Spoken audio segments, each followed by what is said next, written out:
We begin with breaking news from Ontario Place, where a construction worker has died after an accident this morning. Good afternoon. Emergency crews were called to the Ontario Place redevelopment site just before 10 a.m. A mobile boom machine is on its side, and police have cordoned off the area around the equipment. Our John Woodward is at the scene, and he joins us live now with the very latest. What can you tell us, John? Michelle, police confirmed to us that a male worker died at 9:37 this morning in the construction site on the east side of Ontario Place. Let me step out of the way here and I can tell you what you can see with that live shot. You can see the yellow tape surrounding the scene, paramedics, police vehicles, including a forensics van, that police tape surrounding a part of an area on the East Island, south of Brigantine Cove next to Budweiser Place. That's where Toronto police tell us there was an industrial accident, a machine that fell and killed a worker. From our camera atop the mast on the live truck, you can see the machine now, and you can see that it was a mobile lift, and you can see, I assume, the officers that have been taking pictures at the scene. And from the chopper, we have another angle as well that you can see a wider picture of the accident. This is the former amusement park that the province is working to revamp. Workers here tell us that's where they are doing infrastructure work, digging a utility trench to replace facilities that are at the end of their life. And this is not the site of the controversial Therme Spa development. And we have been able to see police officers taking pictures of that down lift, a sign that the Toronto police investigation is underway. And we're also told that representatives from the Ministry of Labour are on their way, as they usually do in the case of a industrial accident, which happened again at 9:37 this morning. A male worker dead, and the consequences are playing out as we are here watching it live. Reporting live from Ontario Place, I'm John Woodward. Back to you. Thank you, John. And there is more breaking news to share with you, this time from Mississauga, where there is a heavy police presence at a church on Cothra Road. Police are investigating following the death of a woman. Officers have taped off the area, and a forensics team is on the scene. Firefighters, EMS, and Peel Police responded following a call this morning. And still to come, there are calls today to keep the safe injection sites that could be closed by the province. But first, a look at the forecast. Mainly sunny. The midsummer weather streak continues. Yes, fall begins this week, but don't tell that to summer. It's still going strong. Another warm afternoon, so get outside and enjoy it if you can. Jess Smith is here with a look at the current conditions. Hey, Jessica. Another humid day ahead of us. If you were out early on this morning, you already felt that heat. We have kind of an easterly flow to the wind, but it's not doing much to cool it down because the ridge in the jet stream is just so high that we're just kind of encompassed by warm air. But if you like a warmer transition to the fall season, I've got it for you and then some. We're not going to see winds particularly strong throughout the day, but they do become northeasterly later on. Temperature-wise, it's not a bad start. We're already kind of feeling into the upper 20s, low 30s, and we're not really even at the hottest point of our day just yet, so keep that in mind if you do have outdoor plans. Coming up, we'll have a full look at your long-range forecast. We'll break down the heat and when there is a slight return to season, but right now it's back to Michelle.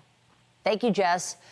And a note today for lottery players. There is a record jackpot up for grabs in the Lotto Max draw. It's $80 million, and people are already loading up on tickets. CTV's Raheem Ladati joins us now live with more. Raheem.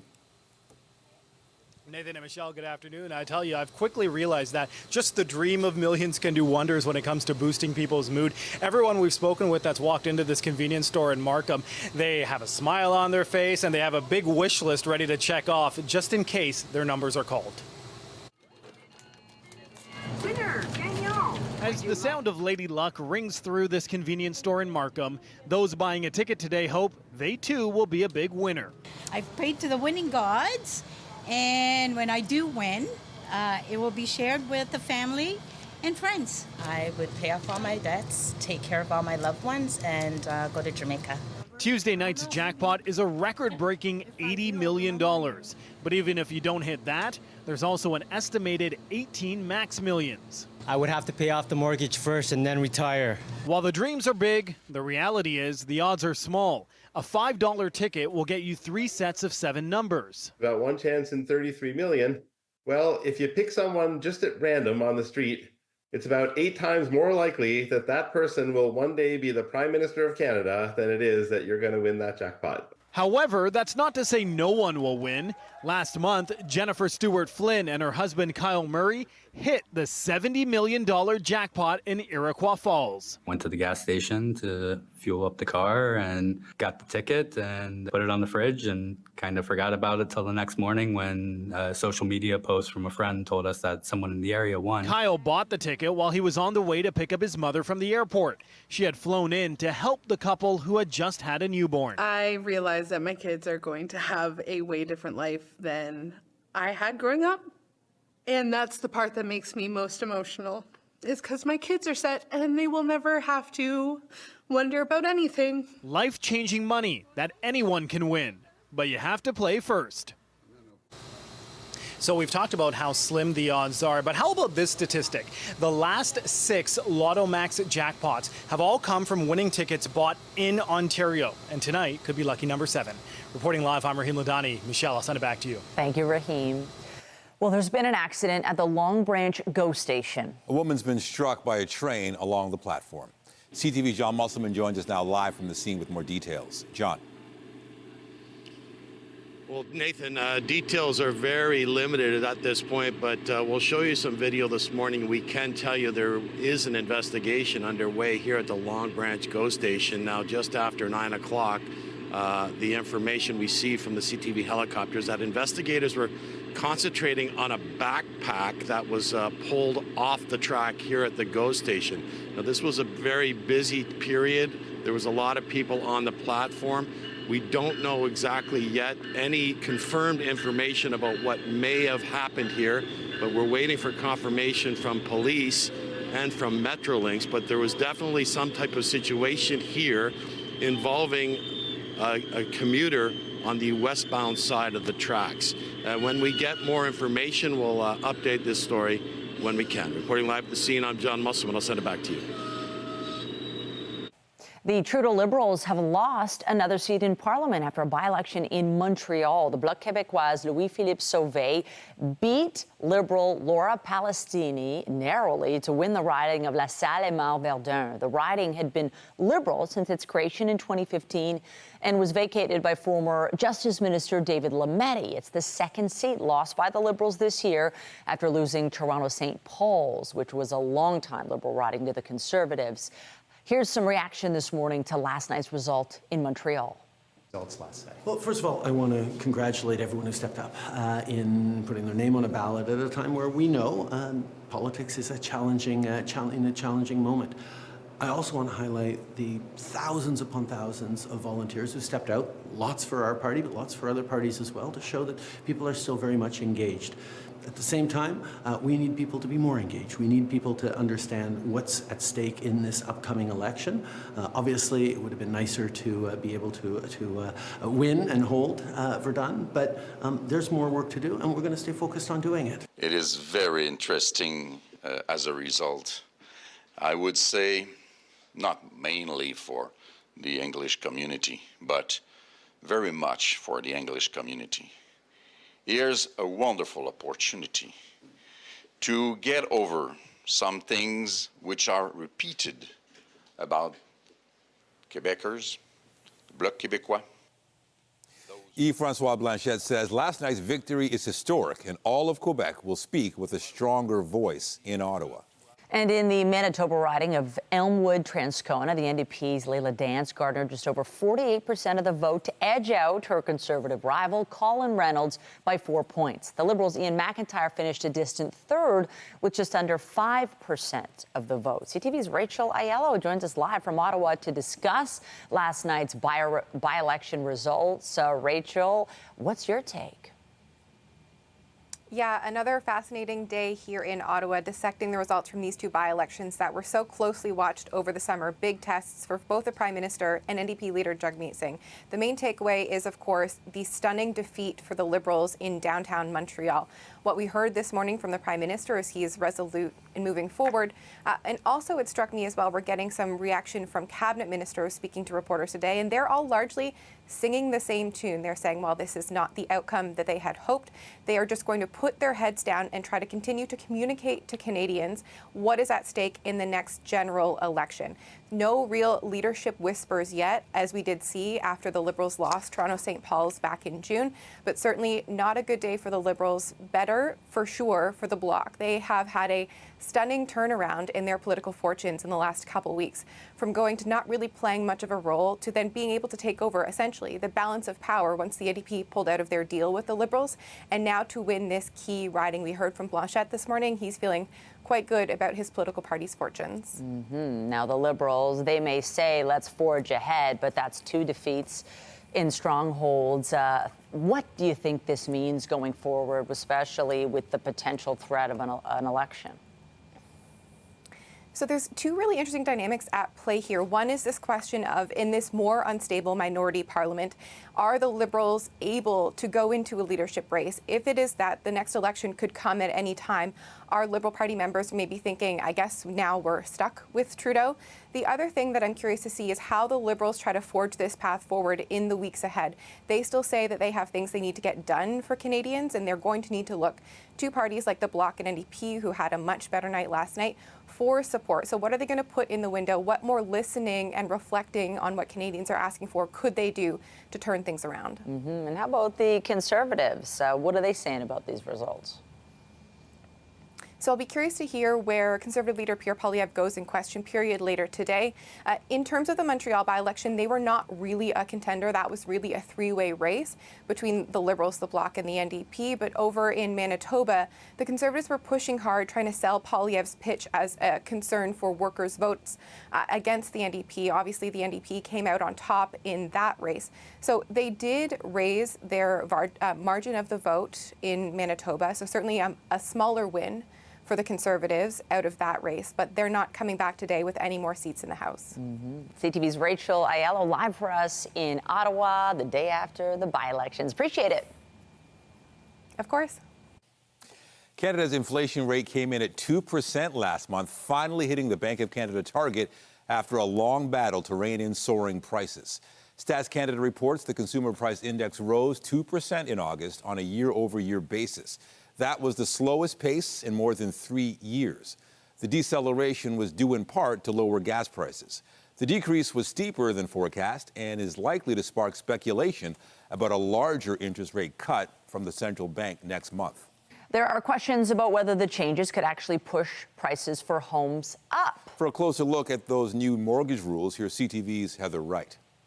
Good morning, everybody. They are some of the biggest mortgage changes in years, aimed at making it easier for young people to buy a home. This really is about fairness for every generation. 30-year mortgages will now be available for all first-time home buyers and to all buyers of newly built homes. Ottawa is also increasing the cap on insured mortgages from $1 million to $1.5 million. Mortgages with a 30-year amortization are more affordable, with monthly payments significantly less than those that amortize over a shorter period. And by increasing the cap on insured mortgages, more Canadians will be able to bid on more expensive homes. Mortgage insurance for those without the required 20% down payment was previously only available for houses priced at $1 million or less. Canada needs to get more homes built faster.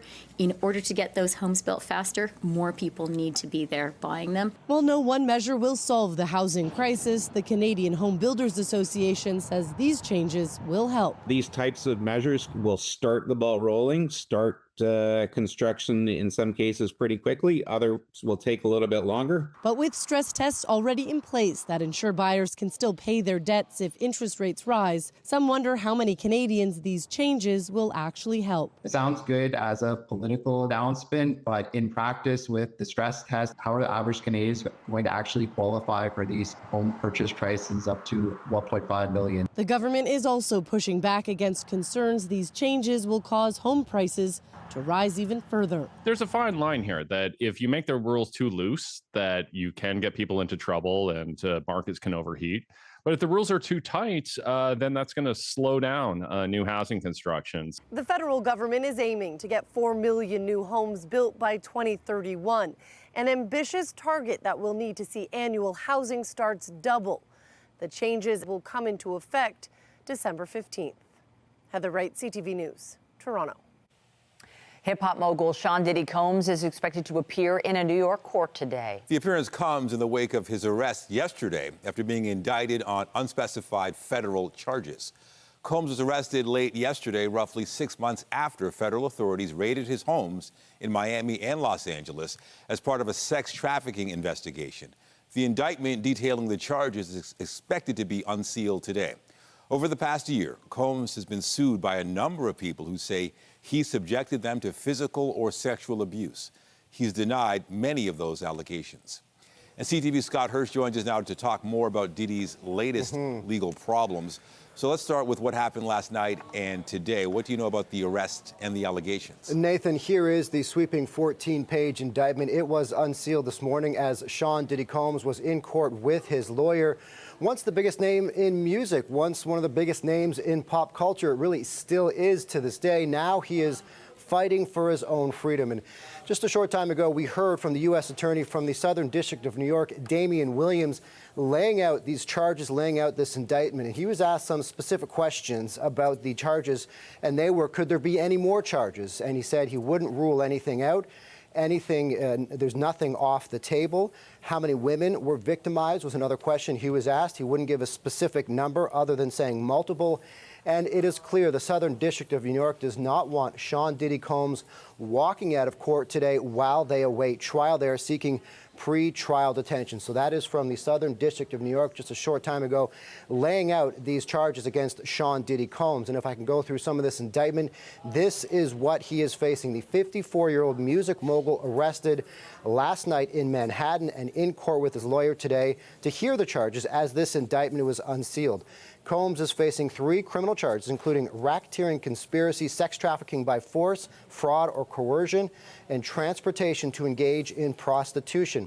The indictment details allegations dating back to 2008, accusing him of abusing, threatening, and coercing women for years to fulfill his sexual desires, protect his reputation, and conceal his conduct. According to the 14-page indictment, Combs turned his business empire into a criminal enterprise in which he and associates engaged in sex trafficking, forced labor, and other crimes. Here's more from Damian Williams, U.S. Attorney for the Southern District of New York. This office is determined to investigate and prosecute anyone who engages in sex trafficking, no matter how powerful or wealthy or famous you may be. No one should doubt our commitment on that. A year ago, Sean Combs stood in Times Square and was handed a key to New York City. Today, he's been indicted and will face justice in the Southern District of New York. We heard from Sean Diddy Combs' lawyer heading into court this morning. He says that his client will fight these charges. His client will claim that he's innocent, that he is not guilty of these charges. The lawyer said that this is unjust prosecution, saying his client, Sean Diddy Combs, is an imperfect person, but he is not a criminal. That is what we heard from his attorney heading into court this morning, Nathan. All right, serious federal charges, but not the only legal trouble that he's been in. What are some of his other legal challenges? Besides these federal charges that were unsealed today, he's also facing a whole host of lawsuits filed in recent months, claiming the music mogul raped or sexually assaulted several alleged victims over the past few decades. In November of last year, his former girlfriend, R&B singer Cassie, her real name is Cassandra Ventura, filed a lawsuit saying he had beaten and raped her for years. That suit was settled one day after it was filed. So these are the charges, the lawsuits that he has been facing over the last year. And also, if you remember way back many years ago in 2001, he was acquitted on charges related to a Manhattan nightclub shooting 2 years earlier that injured 3 people. So right now, Sean Diddy Combs in court fighting for his freedom, and his lawyer says he will also fight to get him out of pre-trial detention. Nathan? All right, CTV's Scott Hirsch on these charges being faced by Sean Combs. Thank you. Thanks, Nathan. To another story below the border, the apparent assassination attempt on former U.S. President Donald Trump. There's new police body cam footage of the suspect. CTV's Washington Bureau Chief Joy Malbin has the story. Keep walking! New dramatic police footage of the arrest of the suspected assassin, 58-year-old Ryan Wesley Routh, taken into custody. In court, he was charged with 2 federal gun crimes for now that will keep him in custody while they search for a motive. We are investigating this matter as an apparent assassination attempt of former President Trump. Cell phone records show Routh camped outside Trump's West Palm Beach golf course for nearly 12 hours, lying in wait.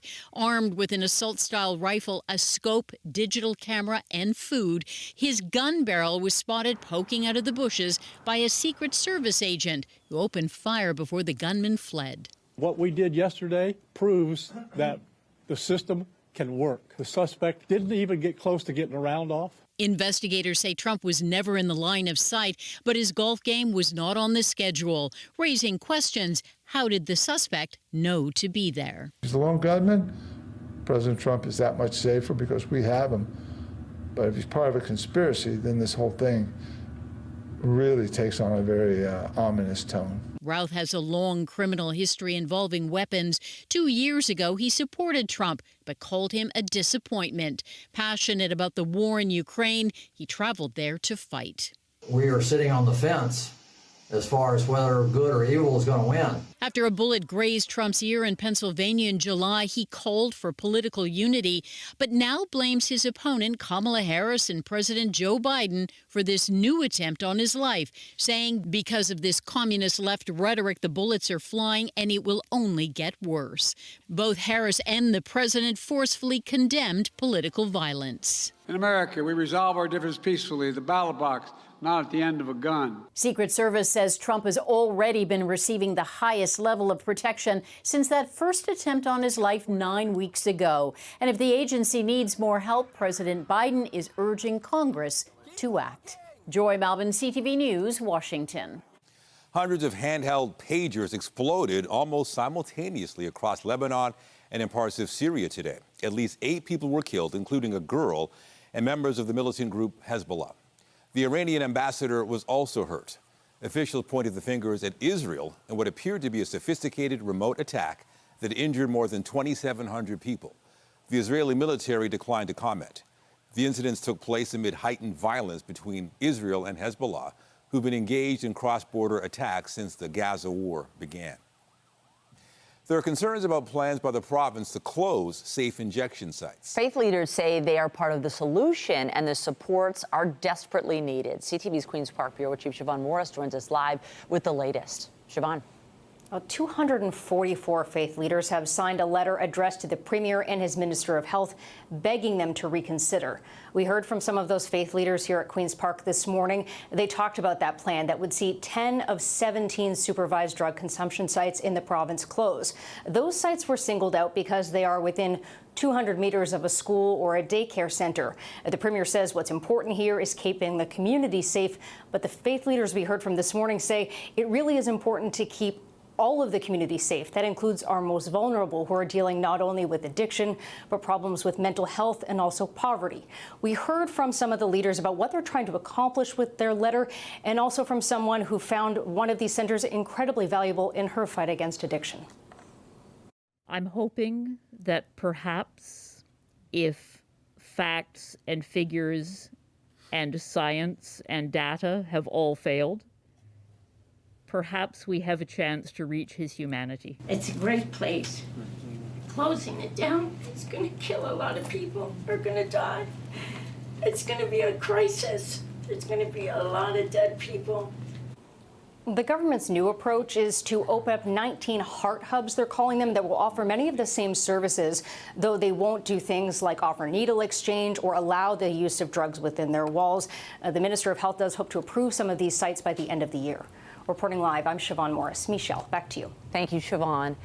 For the second night in a row, police were called to a high-end jewelry store in Midtown to investigate shots fired. Investigators say a gun was fired overnight at the store on Eglinton Avenue West near Bathurst Street. It is unclear why, but no injuries were reported. Shots were fired at the same location about 24 hours earlier. Police say there were reports that a firearm was discharged from a vehicle at a business in the area shortly before 2 a.m. on Monday. No injuries were reported in that incident. Toronto police have arrested a man they say was present at the time of a homicide in July. 2 people were killed, 2 others are in hospital following the incident in the Midland and Ellesmere area. Police allege a man who was there pulled a gun, which was used to fire back at the suspects. Christopher Kane of Toronto faces a number of gun-related charges. A Toronto police officer has suffered serious injuries in a call about a woman in crisis. His arm was cut by broken glass. The injuries were not caused by the woman he was trying to help. However, she has been charged. CTV's Mike Walker has the story. The Toronto police officer was injured while responding to a person in crisis at a home near Spadina in DuPont. There were some officers speaking to her on her deck. There was a smashing of glass. This neighbor, who didn't want to be identified, heard the commotion as officers with the mobile crisis intervention team attempted to speak with the woman near the back porch of the home just after 1 this afternoon. I believe the officer had moved and tried to get into the apartment. Breaking of glass, next thing I know, all hell broke loose. The officer was injured. Toronto police confirmed the officer was injured by broken glass on a door and not by the person in crisis. The circumstances that led to the officer's injuries are not clear. The Toronto Police Association says the officer suffered a serious injury to his arm and underwent emergency surgery this afternoon. He was very badly cut on the arm, so there was a medical response team here. The police got a tourniquet on him. Police did arrest that woman in crisis at the scene and charged her for assaulting the officer during the interaction. Toronto Police Chief Myron Demke visiting the injured officer in hospital tonight, the chief praising the nurse who worked with the crisis intervention team, as well as paramedics for treating the officer. A social media post by the chief reads in part, more than 550 police officers have been injured this year, underlying the inherent risks officers face each day. These incidents underscore the challenges our officers face in their commitment to serve and protect. Mike Walker, CTV News. Teens in Canada signing up for Instagram will now be among the first in the world to be automatically given private accounts with limited capabilities. The new accounts will come with default restrictions, blocking underage users from receiving messages by people they aren't connected with. The accounts will also prevent users from seeing sensitive content like posts that depict violence or encourage cosmetic procedures. Teens already on the platform will be moved to an account with stricter settings over the next 60 days. The data is going to come out very soon about just how addictive social media has been over the past 2 decades and some of the harm that it's contributed to. You know, when you look at the parental control that's needed when it comes down to some of these social media apps, it's not always proactive. It's this reactive mess because we realize that kids are being exploited, they're being messaged and solicited, and they're actually being targeted to when it comes to marketing as well. Earlier this year at a Senate hearing, Mark Zuckerberg apologized to families who said their kids were harmed by social media. Another beautiful day. So if you want to spend some time outside, you're going to want to maybe factor into your plans breaks in the shade, sun protection, and hydration. A humid one as we head through our Tuesday here in the city and really right across the GTA and southern Ontario. If you do plan on going outside later on, sitting around 26, maybe 27, but feeling into the 30s. Again, not in heat warning criteria, but it doesn't mean that it's not hot, even with a more northerly flow to the wind later on. Coming up, I'll have a full look at your long-range forecast as we step in towards the middle of September.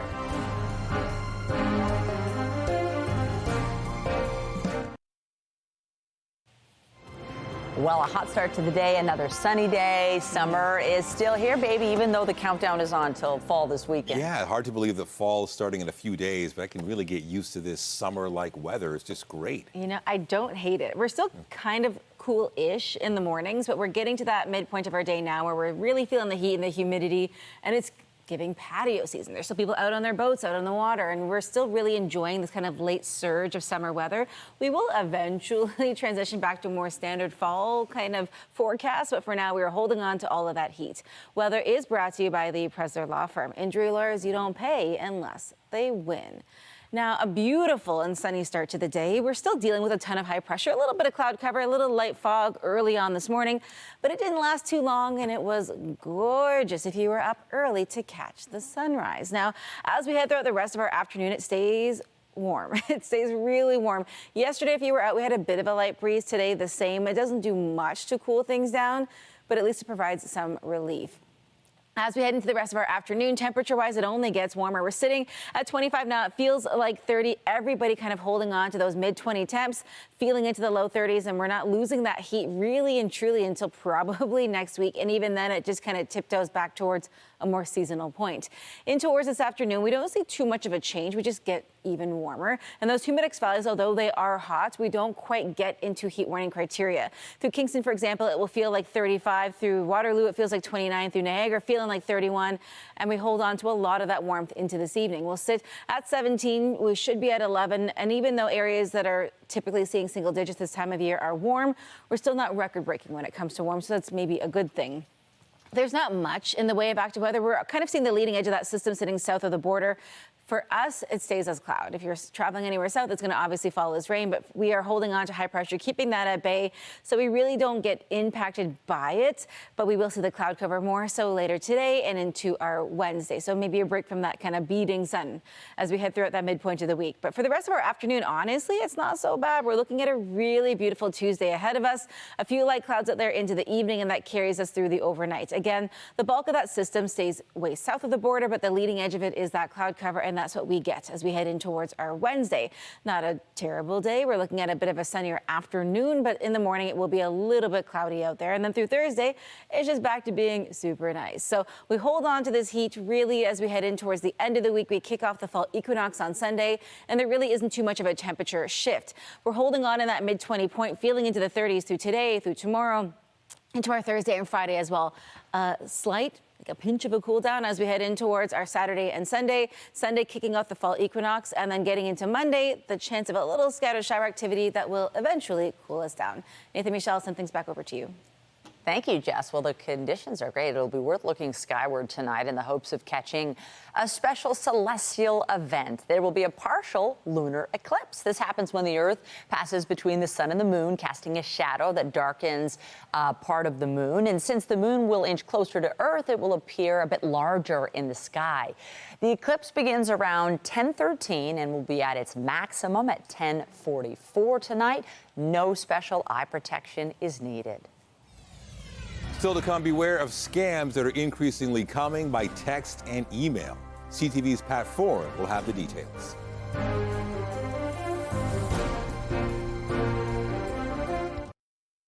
There are very good chances it's happened to you. You get a text or an email that says you have a package to pick up, a free gift, or a refund from Revenue Canada. And they're all fake messages from scammers designed to get your personal information or into your bank account. CTV's Pat Foran has the story. The banking page was identical to my bank. Mark Martin of Simcoe shops at Giant Tiger, so he wasn't too surprised when he got a text from the store. It was an offer of a $30 reward for being a good customer.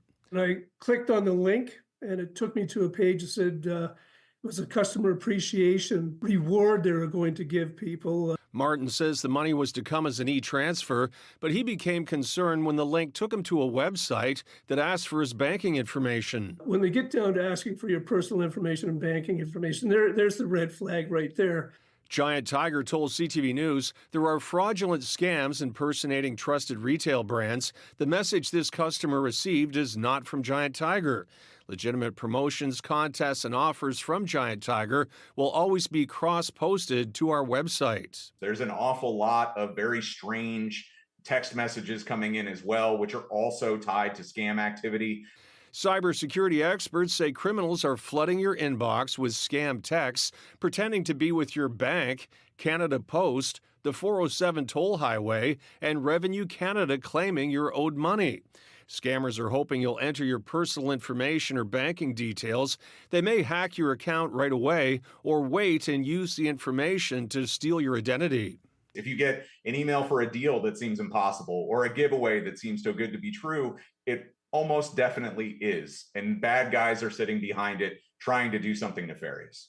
To protect yourself, don't click on unsolicited links. Guard your information carefully. Don't enter contests that ask for your information. Don't store passwords in your web browser, and use two-factor authentication when possible.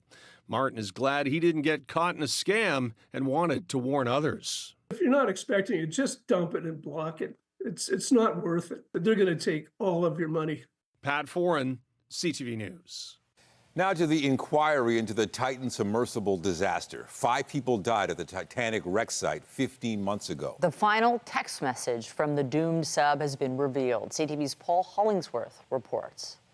Dramatic testimony surrounding the Titan submersible's implosion in June of 2023. All good here was the message moments before the 5-man crew died instantly at a depth of nearly 4 kilometers. Pieces of the sub were found on the ocean floor near the wreck of the Titanic. The U.S. Coast Guard is leaving no stone unturned in its investigation. If there's any detection of a criminal act, we would make a recommendation to the Department of Justice. Investigators have learned there were more than 100 reported equipment issues with the Titan dating back to 2021.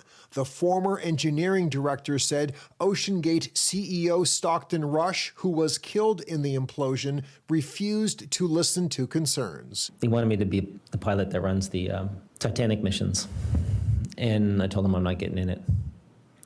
And he asked me why, and I said, because the operations crew, I don't trust them. Tony Neeson said he felt pressured to get the Titan ready for the dive. We hadn't really gone deep enough, long enough, and we were flexing 37% more, so it was the first warning. The family of French explorer Paul-Henri Nargeolet, who died in this tragedy, has filed a lawsuit against the submersible's owner, OceanGate. Dan Riskin says the stakes are huge when it comes to the findings of these hearings. You've got the personal stakes for the families of the people who died, and of course that's as high as can be. And then there's the question of what do we do with places like the Titanic shipwreck? Are they meant to be left alone? The U.S. Coast Guard also wants to improve overall safety standards for future private deep-sea underwater exploration. Paul Hollingsworth, CTV News, Halifax.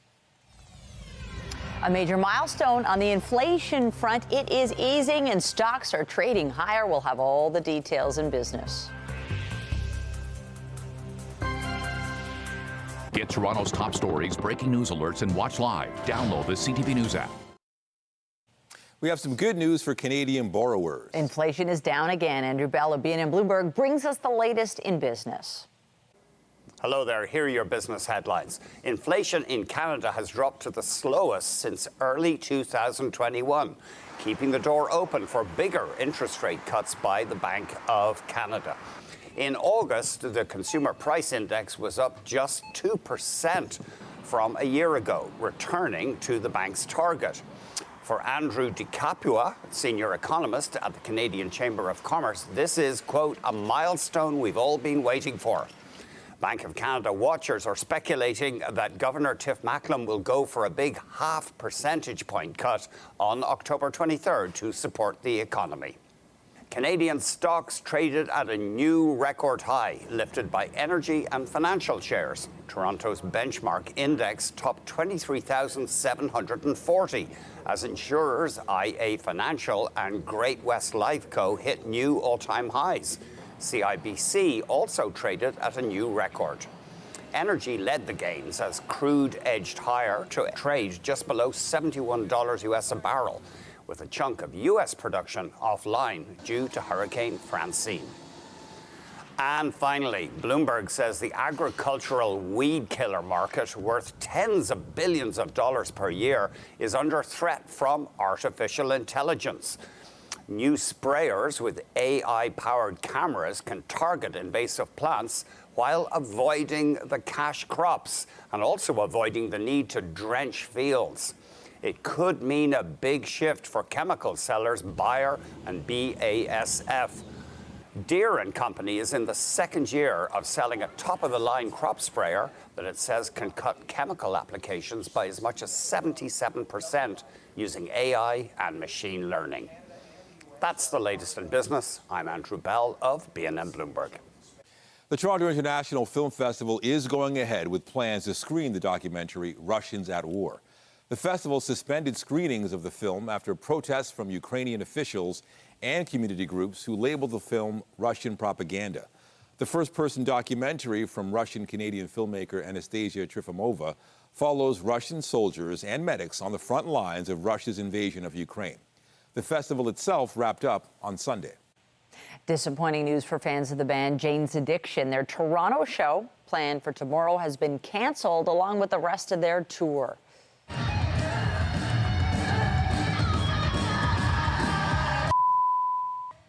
The move comes after lead singer Perry Farrell attacked guitarist Dave Navarro on stage during a concert Friday night in Boston. A statement posted to their Instagram account says the band have made the difficult decision to take some time away as a group. This is the first time the original members of the band have toured together since 2010. They rose to fame in the late 80s, early 90s, and first disbanded in 1991, but they've continued over the years with other artists. The Canadian best-selling novel Life of Pi has sold more than 50 million copies and spawned an Academy-nominated film. Now the stage play is making its only Canadian stop in Toronto, and CTV's Andrea Case has the story. In 2001, the book The Life of Pi by Canadian Yann Martel was an international bestseller. Eventually, more than 15 million copies flew off bookshelves. This is the professional debut for Devesh Sabaskaran. He wasn't born when the book was released. I am currently reading the book. When we started this job, was it a year and a half ago? I was reading it whilst I was in Pondicherry, and then I got the script, got to rehearsal, and realized I had all these lines to learn and a lot of physical things I had to do in the show, so that sort of became a priority. But he has watched the film. Puppeteer Anthony Antunes has read the book. Our story takes some of the real good juicy bits of the book and kind of puts a lens on it. So where it's set, it's a bit different in terms of the time period. 3 puppeteers embody the role of the tiger, the head, the heart, and Antunes is the hind puppeteer. I became a puppeteer because I love to tell stories, I love to perform, but I wasn't always very good with my words, and I needed to find a physical outlet for that. And so physical theatre, puppetry kind of sang to me, and I loved it. And then I realized I could maybe make a living from that. Each night, Sabaskaran gets to take on the tiger and more. Shipwrecked, he finds himself lost at sea in a large lifeboat with 4 animals, an orangutan, a zebra, hyena, and a Bengal tiger. And it's all about the breath, the thoughts, the weight, and we have to listen to each other so deeply, and we have to know each other so well. So we have to kind of be in that character together. We have to breathe together, think together, move together, and react to our surroundings. Life of Pi is on stage now at the CAA at Mervish Theatre until October 6th. Andrea Case, CTV News. Coming up, Swifties in Regina are trying to capture Taylor Swift's attention and encourage the pop megastar to come by for a visit.